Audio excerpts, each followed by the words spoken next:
I want you to imagine, just for a second, being forced into this absolutely impossible corner. Oh, yeah. The worst kind of corner. Right. So on one side, you have your deepest, most unwavering convictions, like the very core of who you are. And then on the other side, you have the desperate, tearful pleas of your own family literally begging you to just compromise, just a little bit to save your own life. It is a brutal psychological breaking point. It really is. And it's not a hypothetical for the two people we're looking at today.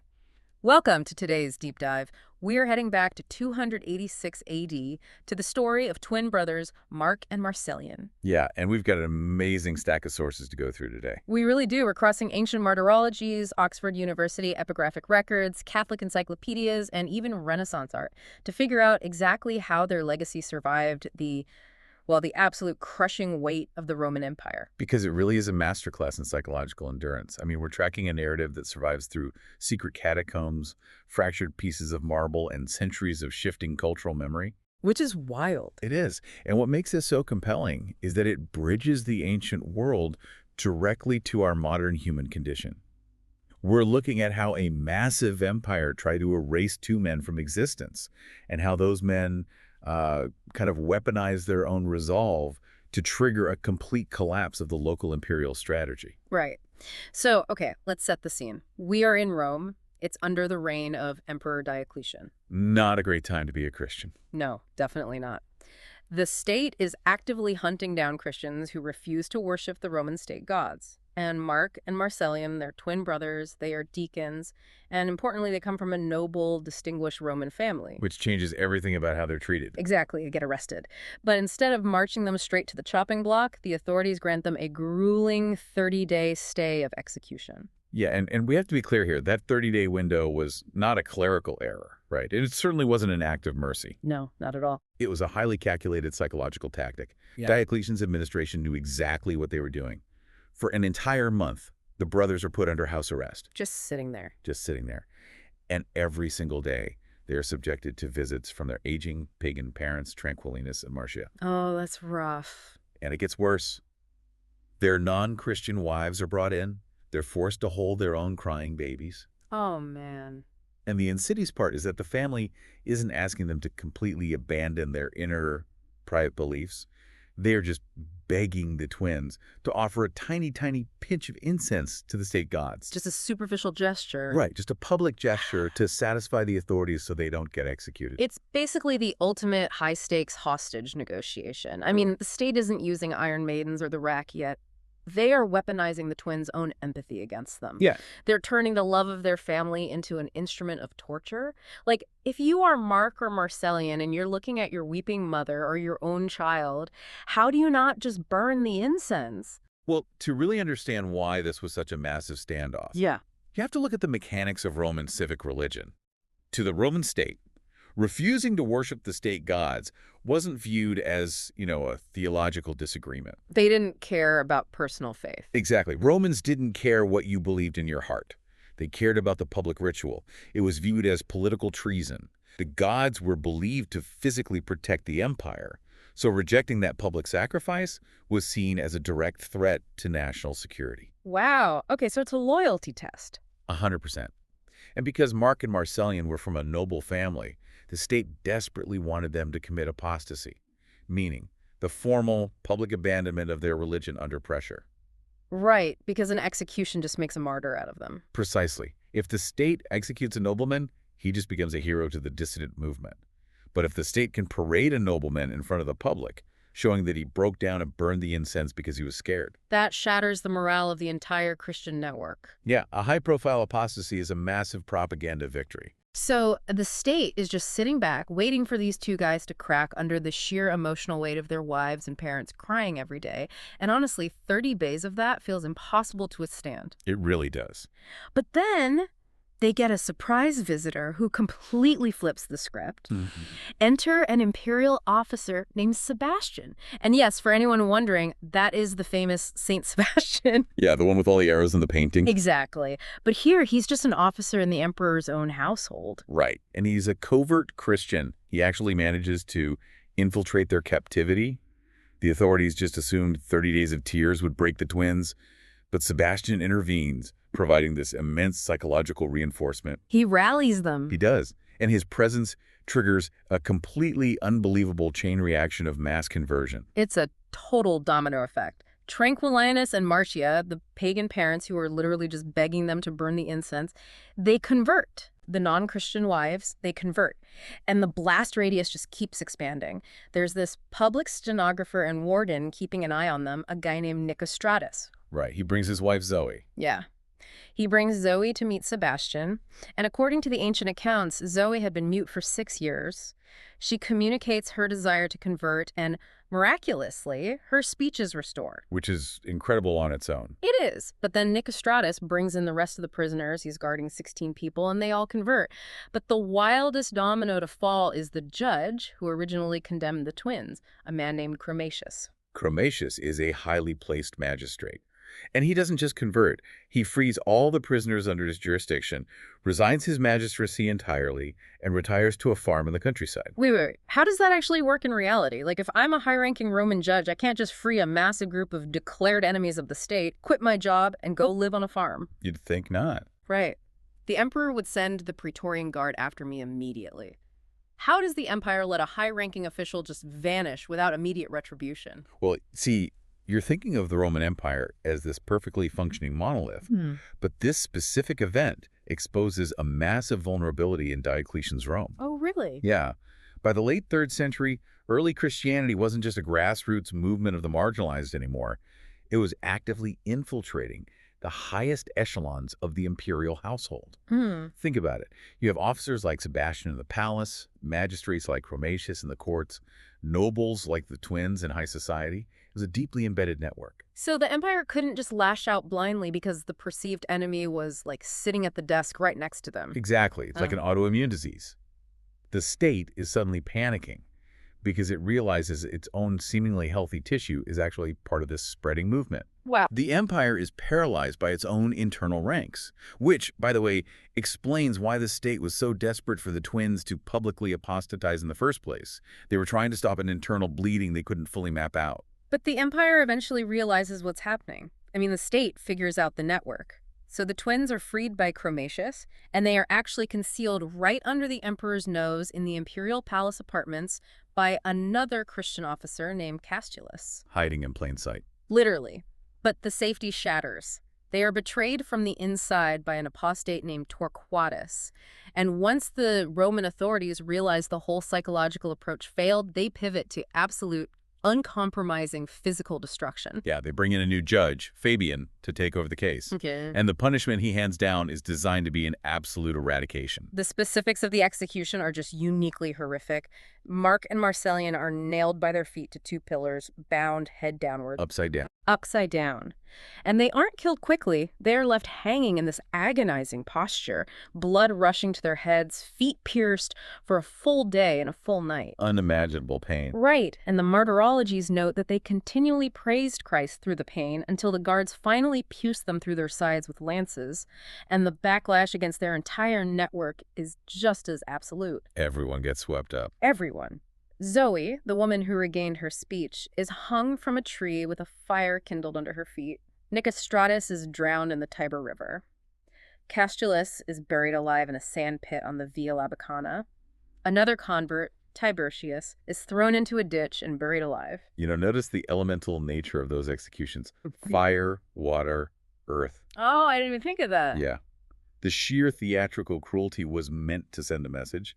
But if you looked closely at the locations, the woods, a sand pit, the river, they were actually carried out in relative secrecy. Wait, why hide it? If you were a Roman emperor trying to assert dominance, wouldn't you want to nail the twins up in the middle of the Colosseum to terrify everyone? You would think so. But the authorities had realized a critical flaw in their strategy.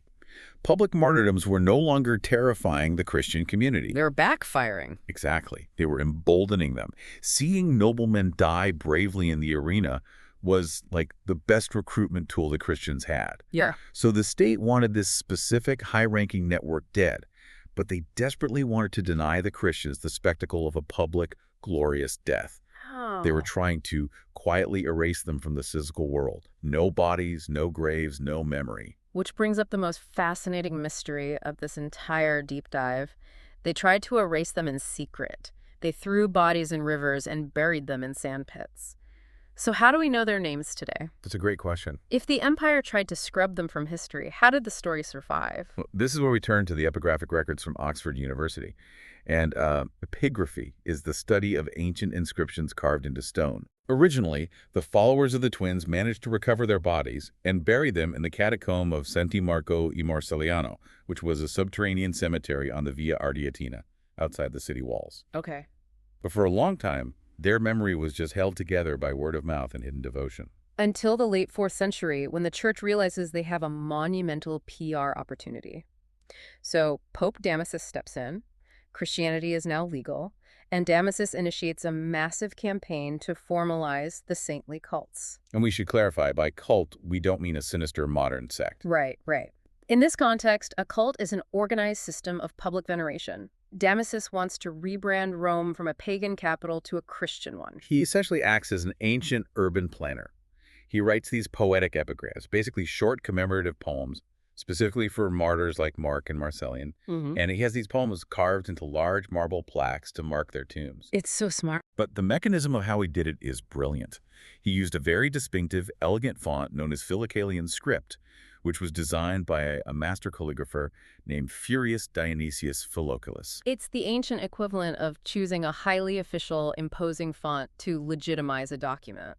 Like, you don't use Comic Sans for a treaty. No, you definitely do not. Damasus used this sweeping architectural Roman lettering to visually state, these martyrs are the new heroes of the Roman Empire. It was an act of monumental branding. I mean, it took men who were secretly executed as traitors and literally etched their names into the architectural fabric of Rome. But time is brutal because today, out of that massive marble plaque for the twins, we only have 3 tiny fragmented pieces left. Yeah, sadly. The Oxford records label them E07164 and then fragments A, B, and C. And fragment C is sort of the Rosetta Stone for this tomb.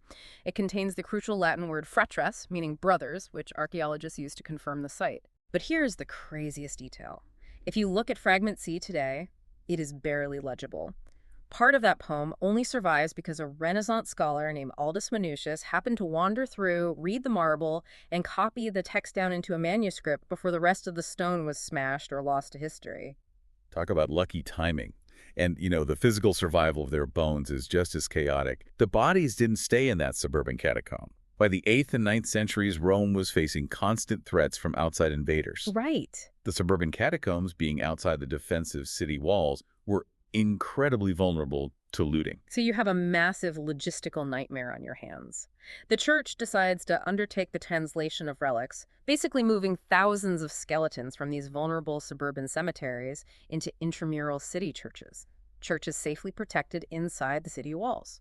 And when you move that many relics over centuries of warfare, rebuilding, and shifting political power, things naturally get chaotic.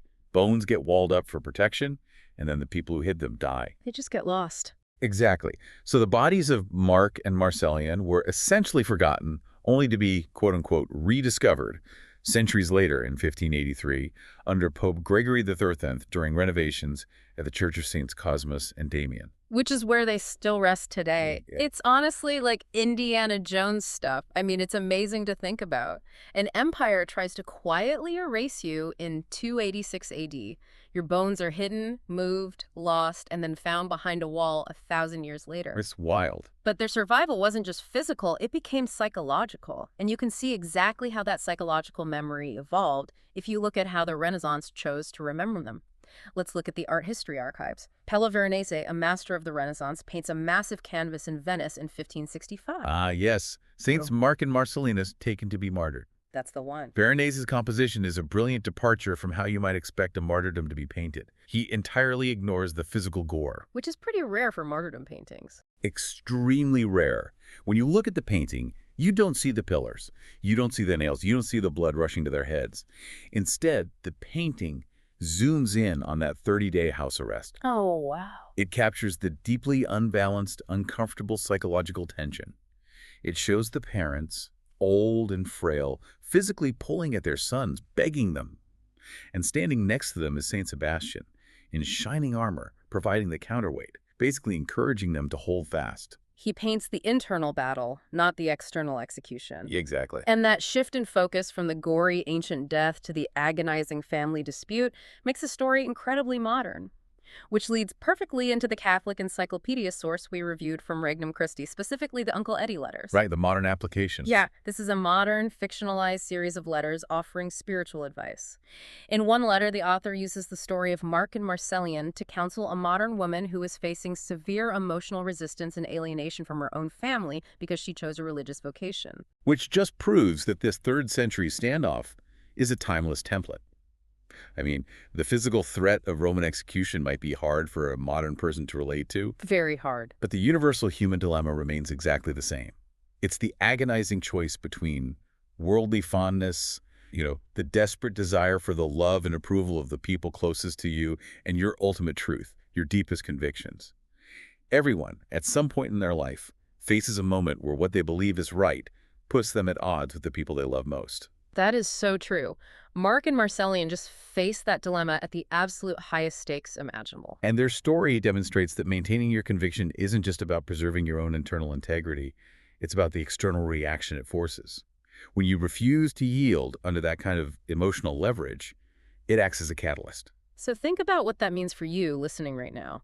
The story of Mark and Marcellian is a profound reminder of the sheer endurance of conviction.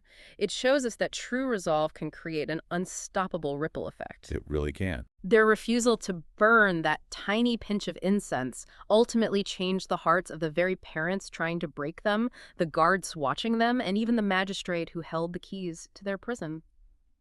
When you stand firm in an unshakable truth, you don't just endure the world, you force the world around you to transform. But I want to leave you with one final thought, just a detail lingering on the margins of this history.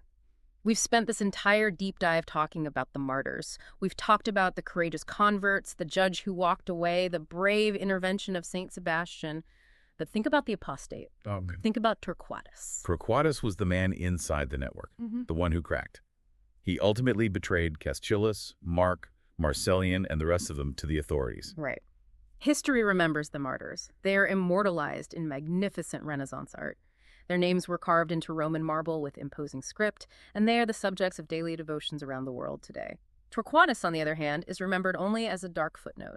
If at all. Exactly. He is merely the mechanism of betrayal. So consider this. When we are put under unimaginable pressure, when we are backed into that impossible corner with our family weeping on one side and our convictions on the other, does history ultimately judge us by the physical safety we manage to secure for ourselves in the moment, or by the moral compromises we make to achieve it?